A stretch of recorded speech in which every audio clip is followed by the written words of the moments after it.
সুন্দরবনের বেতাজ বাদশাহ সুবিদ আলী এবং ইতিমধ্যেই তার বিপুল সম্পত্তির হদিশ টিএমসি নেতা সুবিদ আলী ঢালির বিপুল সম্পত্তির হদিশ।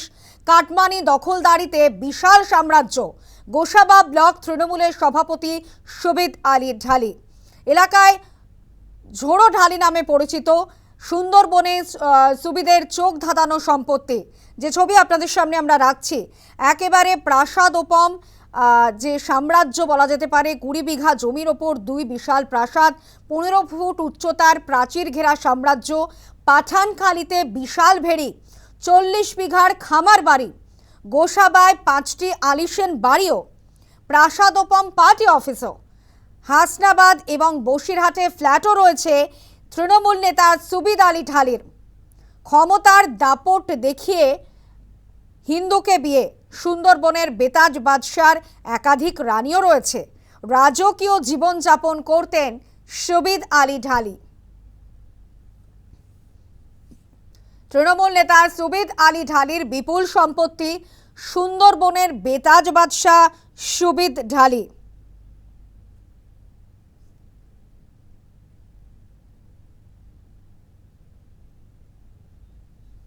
আমরা কথা বলবো, আমাদের সঙ্গে টেলিফোন লাইনে রয়েছেন আমাদের প্রতিনিধি প্রসেনজিৎ সাহা। প্রসেনজিৎ, যে ছবি আমরা দেখতে পাচ্ছি একেবারে সাম্রাজ্য বলা যেতে পারে। সুবিদ আলী ঢালির যে বিপুল সম্পত্তি, সাম্রাজ্য, একদিকে পার্টি অফিস, অন্যদিকে তার বাড়ি, ফ্ল্যাট, এমনকি বেতাজ বাদশার একাধিক রানীও রয়েছে। রাজকীয় জীবনযাপন করতেন সুবিদ, যে ছবি সামনে আসছে। একেবারে দেখো, একসময় গোসাবা হাঁস মুরগি বিক্রি করতেন এই সুবিদ আলী ঢালি, আর তারই কার্যত এই তৃণমূলের শাসনকালে এই বিশাল কোটি কোটি টাকার সম্পত্তি তিনি মালিক হয়েছেন। 20 বিঘা জমির উপরে বিশাল 2টি প্রাসাদোপম বাড়ি তিনি করেছেন। তার 40 বিঘার উপরে খামার বাড়ি রয়েছে, এছাড়াও একাধিক জায়গায় বাড়ি, ফ্ল্যাট সবই রয়েছে বলে কিন্তু জানা যাচ্ছে। এবং তার একাধিক রানীও রয়েছে এমনটাও কিন্তু জানা যাচ্ছে। 3টে স্ত্রী রয়েছে এমনটা কিন্তু প্রাথমিকভাবে এলাকার মানুষজন বলছেন। এছাড়াও বহু মহিলার সাথে তার বিবাহ বহির্ভূত সম্পর্ক তিনি যাপন করতেন, সেই অভিযোগও কিন্তু রয়েছে। এবং এই সুবিদ আলী ঢালি যখন তৃণমূলের জামানার পতন হলো, বিজেপি সরকার ক্ষমতায় এলো, সেই 4 তারিখের পর থেকেই কিন্তু কার্যত গা ঢাকা দিয়েছেন, তার কোনো হদিশ মিলছে না।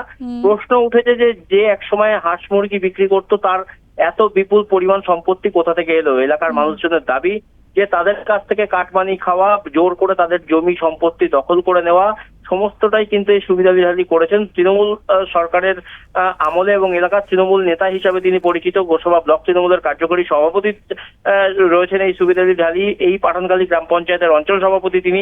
তার এই প্রভাব খাটিয়ে তিনি কিন্তু সাধারণ মানুষের কাছ থেকে এইভাবে লুট করেছেন। সাধারণ মানুষকে হুমকি দিয়ে তাদের সম্পত্তি থেকে বেদখল করে নিজের হস্তগত করেছেন, এমনটাই কিন্তু অভিযোগ রয়েছে এই সুবিদ আলী ঢালির বিরুদ্ধে।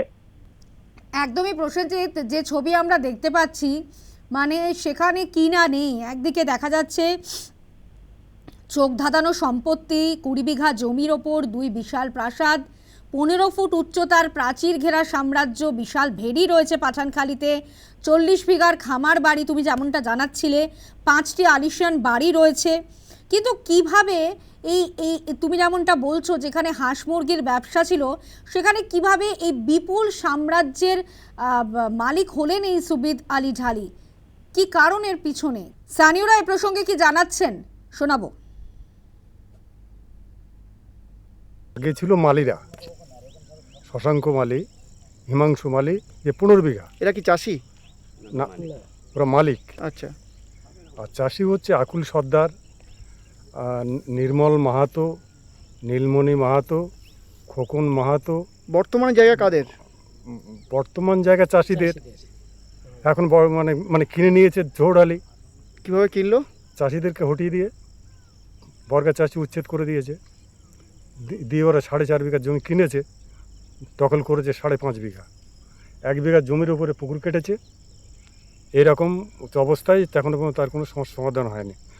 বর্তমানে এখানে কত বিঘা জায়গা আছে মোট? এটা 15 বিঘা, আমার বাঁ সাইডে এটা 15 বিঘা। হ্যাঁ। আর এটা হচ্ছে 25 বিঘা। 40 বিঘা মোট 40 বিঘা, সবটাই বর্গাদার ছিল। স্থানীয় বিজেপি নেতৃত্ব এই প্রসঙ্গে কি জানিয়েছেন, শোনাবো। তৃণমূল মানে ক্রিমিনাল, তৃণমূল মানে দুর্নীতির আঁতুড়ঘর। তেমনইভাবে গোসাবা তথা পাঠানখালীর ত্রাস ঝোড়ো ঢালি এইরকম একটা কর্মকাণ্ডের সঙ্গে যুক্ত আছে। শ কোটি কোটি টাকার সঙ্গে দুর্নীতির সঙ্গে যুক্ত আছে। এমনকি গরিব আদিবাসী মানুষের জমি দখল করে নিয়ে সেই জমির উপরে একটা বড় ফ্ল্যাট বাড়ি বানানো আছে। 20 বিঘা জমির উপরে একটা বাগান বাড়ি বানানো আছে। 200 বিঘা জমির উপরে একটা ফিশারি বানানো আছে। এছাড়াও ক্যানিং থেকে বসিরহাট 9 করে 6 জায়গা, অর্থাৎ ক্যানিং, বসিরহাট, বারাইপুর, সোনারপুর, এছাড়া আরও কত জায়গায় তার বিশাল বড় বড় রাজপ্রাসাদ বানানো আছে তার ঠিক নেই। আমি অনুরোধ করছি এদের আইনের মাধ্যমে শাস্তি দেওয়া হোক এবং কঠোরতর শাস্তি দেওয়া হোক।